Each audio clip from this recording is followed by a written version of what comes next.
Gopher head man Ben Johnson for today's big interview. Ben, I imagine it's been a pretty nice week for you and the team up in the Twin Cities. Yeah, no, it really has. I think I'm just grateful and happy for the guys in that locker room to be able to experience success and kind of be able to be rewarded for the hard work that they put in. And we've been close a lot of times, especially when it's come to league play, and to finally now be rewarded. It's a good feeling for those guys. I mentioned the win over Iowa, but the week began with the win over Michigan in overtime. Take me back to that morning. You wake up, the team is 0-6 in league play. Heading into that night's game, what were you seeing from your guys? You know, to their benefit or to their credit, our guys have never wavered on their confidence or their belief. I think kind of how games have played out in league, we really have gotten better every single game, even though we weren't getting the results that we wanted to. We were seeing growth, and we were really, really close. And we talked about, how close we were to finally be able to break through as long as they, stayed the course. And to their credit, again, they never wavered. They understood that. They felt it. They realized it. And they played like it. How much recollection do you have about whether it was your first thought or your first emotion after Dawson's game-winning three went down? Yeah, I think your first thought is you're praying that it got off in time. So you're looking to make sure that there was no clock issue. And then once you realize that, honestly, it's more about just watching your guys enjoy the moment and seeing the looks on their faces and the excitement, being able to interact with each other on the court or the student body on the court and the fans on the court and letting them have that moment. That's special because all these kids put in so much time and effort and at this level with just, how it get followed. You want them to be able to enjoy it and not have it all be, negative. Ben, how fair is it to say that for a coach, a guy who puts in so much time, 365, not just during the season, those are the moments that a coach truly lives for, to walk into that locker room and see the guys enjoying the moment? Oh, without a question, without a doubt. I think, when you're a coach, you talk to your team about, being selfless and trying to create memories. And that's something that they're going to be able to remember, for a lifetime, is that feeling of that win, the celebration on the court, the celebration with their teammates in the locker room. Nobody really remembers their personal stats. At the end of the day, you remember those big moments that you have and creating those memories that last a long time. And that's what we want to continue to do, is continue to play good enough and be able to be a team and continue to grow to have more memories for the rest of this year. Special moment for everybody, especially for Dawson, a guy that, especially in this day and age of transfer portal and NIL, could have explored the opportunity to go elsewhere to play his final year. He didn't. What has his loyalty meant to you, to this program, and his presence on the floor meant to the other guys? Yeah, I don't think there's probably a better person that could have had that moment that he had.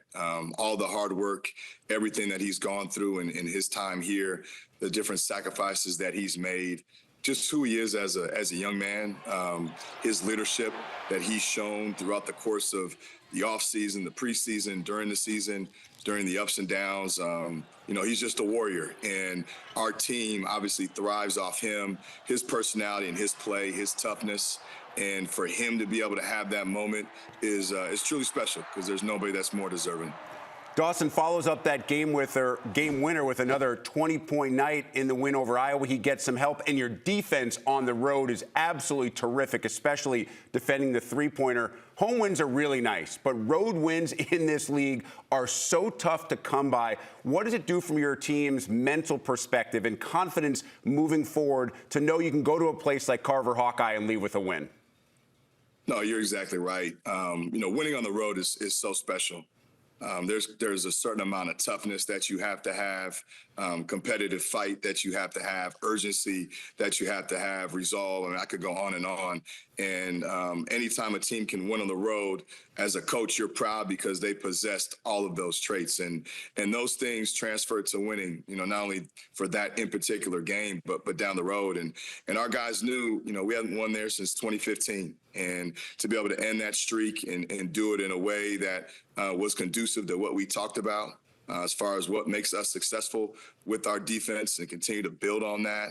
I think it's special. And it shows that we are continuing to find ways to improve as a team. And we've played better, but we still have not played our best basketball. And so now that's the motivator for our guys is, how far can we take it? How greedy can we be?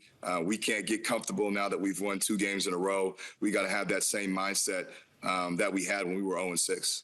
Well, Ben, I think about this mini streak, and I flash back to that January 6th home loss in double OT to Ohio State. The way that game played out, the unfortunate miscommunication with the foul in overtime, I think it's fair to say that a lot of folks believed it could have gone sideways at that moment. It didn't. So what did you, your staff, and the leaders on this team do to keep everybody believing and keep everyone together? I think, as a whole, those guys understood.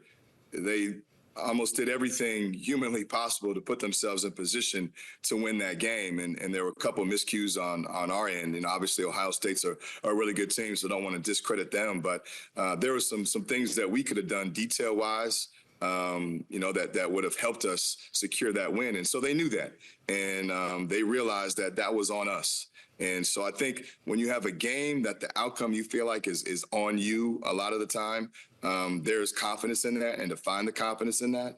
And again, our guys never wavered. They almost were hungrier. And that locker room became a little bit closer because they knew, truly how close we were. It wasn't just coach speak. I mean, it was right there for the taking. And we just had to figure out what we needed to do to get over that final hurdle and that final hump and go secure a win. Great news, you've won 2 in a row. The bad news is that you're still in the Big Ten, so the upcoming schedule is brutal. 3 of your next 5 are against teams currently ranked in the top 17, including your next 2. First at home against Oregon, and then Tuesday at Michigan State. I'm curious, at this point in the season as a coach, how do you manage and balance the need for reps versus rest, and also the need for some mental rest, because it can be such a grind on the mind throughout a 20-game conference schedule in this league? Yeah, no, without a doubt. I think as a coach, you got to have a handle on your team, your locker room, your players. I think winning obviously helps. Nobody really gets as tired when you're winning. The injuries and all that stuff kind of goes away the more you win. So there's an energy. I think our guys really want to be in the gym now more than ever. Not that they weren't before, but they really, really want to hunker down. And so you just worry about that. You keep it, simple. I think we've really tried to emphasize worrying about the current present day and not getting too far ahead, whether you win or lose. It's like, how can we have the best, walkthrough film session practice today? How can we have the best lift tomorrow? How can we have the best prep tomorrow? And just keep it pretty consistent so that, mentally you try to stay fresh and you're not overwhelmed by what might be ahead of you, but you're just living in the moment. And for us, we got to be detail oriented. We've got to stay in that moment and understand what got us to this point, not shy away from that, and literally take it just day by day. Ben, I'm sure you've gotten plenty of congratulatory texts, maybe folks reaching out on social media during this win streak. I'm curious, have you gotten any texts or social media reach outs that were mistakenly designed for the other Ben Johnson, who's been in the news this week as the new coach of the Chicago Bears? It's funny. I was joking with a friend yesterday. The amount of DMs that I received on Instagram from people from the state of Michigan has been incredible. Obviously, probably former Lions fans. I won't say the name, but I actually had a text message from somebody that is in the NFL that obviously have both of our names that accidentally hit me instead of him. So that's kind of been unique. I know our guys saw, I think Rothstein had somebody tweeted at him, and he went on his deal about me and Northwestern. So, you get that a lot. It's obviously a pretty common name, and he's a hot name right now. And so, it is what it is. Hey, it's been a good week for more than one Ben Johnson, as long as he stays in the NFL, because if he comes to the Big Ten, I'm going to be really confused moving forward.